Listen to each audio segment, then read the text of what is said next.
So hey everyone, welcome back to the channel with this new video.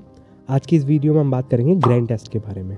अगर इस point of time पर भी आपके ग्रैंड टेस्ट में सही मार्क्स नहीं आ रहे हैं या फिर कम मार्क्स आ रहे हैं तो आपको डीमोटिवेट होने की कोई ज़रूरत नहीं है। ये बात मैं क्यों बता रहा हूँ, क्योंकि मैंने अपनी प्रिपरेशन के दौरान लगभग 11 से 12 ग्रैंड टेस्ट दिए थे, क्योंकि मैं ऑब्वियसली हर हद तक जाने के लिए तैयार था इस एग्ज़ाम को क्लियर करने के लिए। तो मैंने 11 से 12 ग्रैंड टेस्ट दिए थे एंड उन ग्रैंड टेस्ट से मुझे बस ये समझ में आया कि ग्रैंड टेस्ट का लेवल थोड़ा सा टिपिकल बनाते हैं। ये जो कोचिंग सेंटर्स होते हैं ये जानबूझ के ये थोड़ा सा टिपिकल बनाते हैं ताकि हमारे अंदर एक फोमो क्रिएट हो जाए, एक चीज़ क्रिएट हो जाए कि भाई हमें अभी भी कुछ तो मिस कर रहे हैं जो हमने नहीं पढ़ा है, एंड इसीलिए हम फिर और ज़्यादा पढ़ते हैं। एंड यही गोल रहता है ताकि रिज़ल्ट अच्छा आएगा तो आपको भी लगेगा कि वो पर्टिकुलर कोचिंग बहुत सही है। एनीवेज, सबसे पहले ये जानना ज़रूरी है कि हम ग्रैंड टेस्ट देते क्यों हैं। क्या हम ग्रैंड टेस्ट डीमोटिवेट होने के लिए देते हैं? क्योंकि कई लोग तो ग्रैंड टेस्ट को रिव्यू तक नहीं करते, बस ग्रैंड टेस्ट दिया और हमने देखा क्या हमारे मार्क्स अच्छे आए हैं, नहीं आए तो हम डीमोटिवेट हो जाते हैं, और अगर अच्छे मार्क्स आते हैं तो हम खुश हो जाते हैं। बट एक्चुअल में ग्रैंड टेस्ट का मतलब क्या होना चाहिए? ग्रैंड टेस्ट का मतलब होना चाहिए कि हम नए क्वेश्चंस को, जो प्रीवियस ईयर के टॉपिक्स हैं उन्हीं से ग्रैंड टेस्ट बनता है, तो हम इन नए क्वेश्चंस को, जो पुराने टॉपिक्स हैं उनके नए क्वेश्चंस को किस तरह से अप्रोच कर पाते हैं, किस तरह से सॉल्व कर पाते हैं। And this is the very very important thing. मैंने अपने टाइम पर जो टेस्ट दिए थे उनमें से कम 7 या 8 टेस्ट में मेरे बहुत कम मार्क्स थे। मतलब कुछ टेस्ट में तो 130 140 से भी कम मार्क्स थे। एंड सीरियसली उस टाइम पे बहुत ज़्यादा डीमोटिवेट हुआ था। लेकिन मैंने एट द एंड क्या देखा कि ग्रैंड टेस्ट बस एक प्रैक्टिस का एक माध्यम है, एक प्रैक्टिस का माध्यम है कि नए क्वेश्चंस कौन से आ सकते हैं। मैं आपको बस यही सजेस्ट करूंगा कि ग्रैंड टेस्ट को रिव्यू करना बहुत इंपॉर्टेंट है। अगर आपने ग्रैंड टेस्ट दिए हैं तो कई बार हम रिव्यू नहीं करते हैं तो वो ग्रैंड टेस्ट दी हुई मेहनत हमारी वेस्ट हो जाती है। बस वो एक ही चीज़ करता है हमारी लाइफ में, वो है डीमोटिवेशन। अगर हम डीमोटिवेट होके उस चीज़ को वहीं छोड़ देंगे तो ऑब्वियसली उसका कोई रिजल्ट नहीं निकलेगा। ग्रैंड टेस्ट को हमें क्या करना चाहिए? रिव्यू करना चाहिए। किस तरह से करना चाहिए, थोड़ी सी इस चीज़ पर भी बात कर लेते हैं। ग्रैंड टेस्ट को रिव्यू करने के लिए आपको सबसे पहले ये ध्यान रखना ज़रूरी है कि आपको 4 to 6 A4 साइज़ के पेपर ले लेने हैं।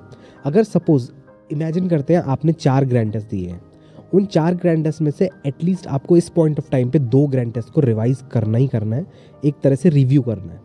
कैसे करना है? आपको क्वेश्चन पढ़ना है और उसके बाद सीधे उसका एक्सप्लेनेशन पढ़ना है बिना ऑप्शंस को देखे हुए कि आपने क्या गलत किया है। क्यों? आपको पहले क्वेश्चन को समझ में आएगा, फिर आपको पूरा उसका एक्सप्लेनेशन मिल जाएगा। देन आप जाके अपने ऑप्शंस देखिए कि ऑप्शंस में क्या गलती की थी मैंने और क्या ऑप्शंस दिए गए हैं। क्योंकि कई बार ऑप्शन कन्फ्यूजिंग दिए जाते हैं जानबूझ के, जिससे आपका लो स्कोर रहे। तो एक तो इस तरह से आप रिव्यू कर सकते हैं अपने ग्रैंड टेस्ट को। उसके साथ जब आप एक्सप्लेनेशन को अच्छे से समझ लें तो अपनी लैंग्वेज में उस एक्सप्लेनेशन को आपको उन पेपर्स पे लिखना है जो आपने A4 साइज शीट ली है। अब ये A4 साइज शीट लेके आपने अपने 2 ग्रैंड टेस्ट तक सॉल्व कर लिए। 300 मतलब 600 क्वेश्चन आपके पास है। ये 600 क्वेश्चन का एक्सप्लेनेशन आपके पास है, आपने समझा है। अगर 2-4 क्वेश्चन या 5-6 क्वेश्चन नहीं भी समझ में आते, कोई बात नहीं, स्किप कीजिए, आगे बढ़िए। क्योंकि आप ये याद रखिए, आपको पूरे 300 में से 300 मार्क्स नहीं लाने हैं। आपको अगर सिर्फ पास होना है तो 150 नंबर लाने हैं, और आपको थोड़ा अच्छा स्कोर करना है तो आपको 170-180 तक लाने हैं। तो इसीलिए आप थोड़े बहुत अगर क्वेश्चन आपको नहीं भी समझ में आते तो आप उसके पीछे मत पड़िए। इस पॉइंट ऑफ टाइम पे आप आगे बढ़िए और अगला क्वेश्चन देखिए जो आपको ईजिली समझ में आ जाए। कुछ इंपॉर्टेंट चीज़ उस रिव्यू से आप निकालिए जो उन पेपर्स में लिखिए। जब आप एग्ज़ाम में जाएंगे उससे पहले आपको वो पेपर देख के जाना है कि हमने क्या क्या किया है। ये एक बेसिक सा क्राइटेरिया है जो आपको पूरा करना है। अगर आपने ग्रैंड टेस्ट की सीरीज़ को स्टार्ट किया है, तो आपने ग्रैंड टेस्ट देना शुरू किया है या फिर आपने ग्रैंड टेस्ट दिए हैं, तो जो भी क्वेश्चन गलत होते हैं आप उसका सबसे पहले एक्सप्लेनेशन देखें कि ये गलत था क्यों। और जब आप एक्सप्लेनेशन पूरी तरह से देख लेंगे तब आपको समझ में आ जाएगा कि किस तरह से हमें क्वेश्चन को अप्रोच करना है। ग्रैंड टेस्ट बेसिकली नए क्वेश्चन होते हैं पुराने टॉपिक से ही, एंड ऑब्वियसली थोड़ा सा टिपिकल तो बनाते ही हैं, थोड़ा सा टफ बनाते हैं जो फाइनल एग्जाम होता है। तो इसीलिए मैं बस इतना कहूँगा कि ठीक है, आपको ग्रैंड टेस्ट देने चाहिए, एंड ग्रैंड टेस्ट आपको एक प्रैक्टिस करने में हेल्प करते हैं। बट इस पॉइंट ऑफ टाइम पे आपको बहुत ज़्यादा टाइम नहीं देना चाहिए ग्रैंड टेस्ट को, क्योंकि ये टाइम आपका रिवीजन का और MCQ सॉल्व करने का है। तो आप PYQs पे, फ्लैशबैक्स वीडियोस पे बहुत ज़्यादा ध्यान दें, और साथ साथ ही आप अपने रिवीजन को कंटिन्यूसली रखें, ठीक है। और जो आप 4 to 6 पेजेस बनाएंगे ग्रैंड टेस्ट के रिव्यू के, वो आपको लास्ट को देख के जाना है कि लास्ट में हमने क्या सीखा ग्रैंड टेस्ट से। ग्रैंड टेस्ट को वेस्ट नहीं करना है।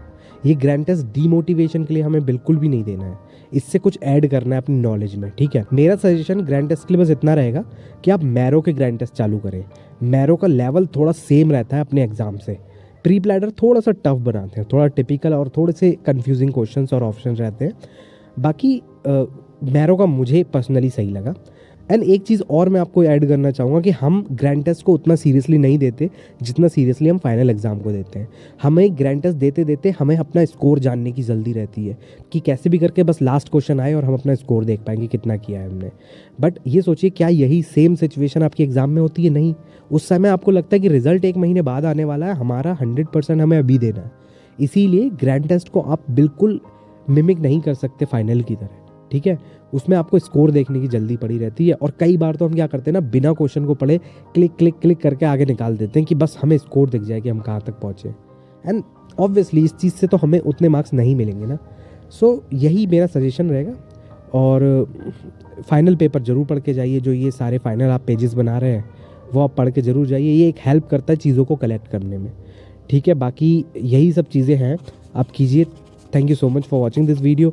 Best of luck for your exam. जो भी आपके डाउट्स रहेंगे आप नीचे कमेंट सेक्शन में कीजिए, हम उसको लेकर एक डिटेल में वीडियो बना देंगे।